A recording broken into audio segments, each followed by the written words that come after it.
Hey everybody, and we just finished recording our episode this week with Cathy Hayward, and it was a fantastic episode. Another episode of perseverance, and it's a story about someone's life who doesn't necessarily travel the path that she thinks she is, but ends up in the right place because of where she's traveled.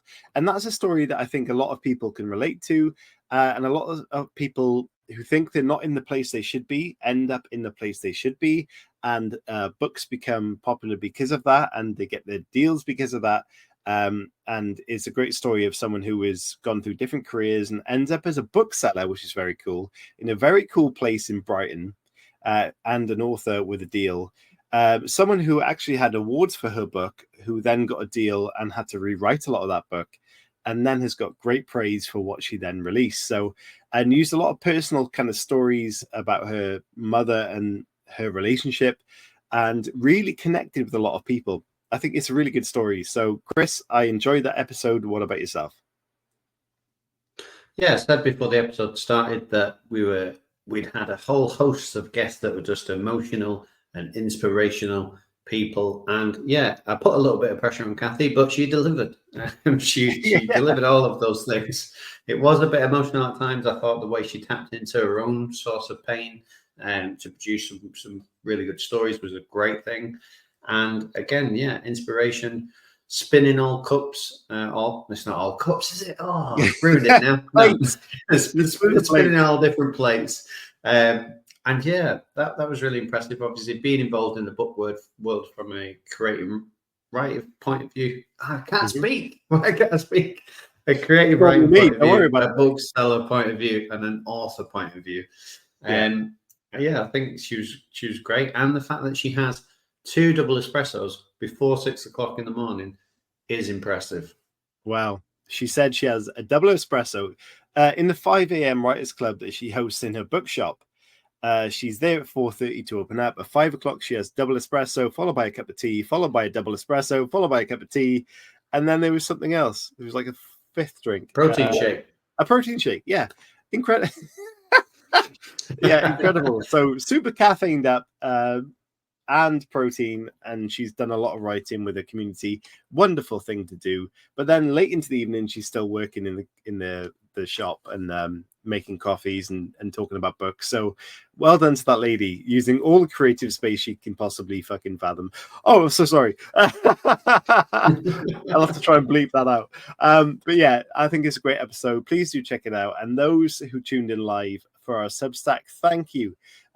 You're supporting the show and allows us to keep the show going, but also at some stage we're supporting authors as well, and you get to watch it live. If you're watching this ad and the clip that comes afterwards of the interview, then you'll see the live interview as a whole in 2 weeks on YouTube, and listen to the entire podcast in 2 weeks as well. In the meantime, there's a clip of the show coming up, and you can listen to that clip on the podcast on Substack as well. But if you want to get involved live, then join us as a member on Substack. That will help us massively, and you'll become part of the Prime membership of our Substack. And with that, obviously, one of the great features is, just like tonight, our Substack guests, they were in the chat. They asked the questions live. We asked the questions to the author. So obviously we get a lot of really good authors on the show with great fountains of knowledge. And if you want to tap into that, one of the ways in which you can do it, obviously, is joining our Substack, joining us live on the night. You know, it's Friday night, 8 o'clock. It's always the same thing, UK time. So again, if you can make it, it'd be great to have you there, because the more the merrier. Definitely. So from us, thank you. Enjoy the clip that's coming right up. And yeah, subscribe to the YouTube, become a member on our Substack, and be part of our writing community. We love you guys. We've got great friends from it, and we want you to be part of that as well. So join up and enjoy the episode. So we'll see you next week with another brand new show. Bye.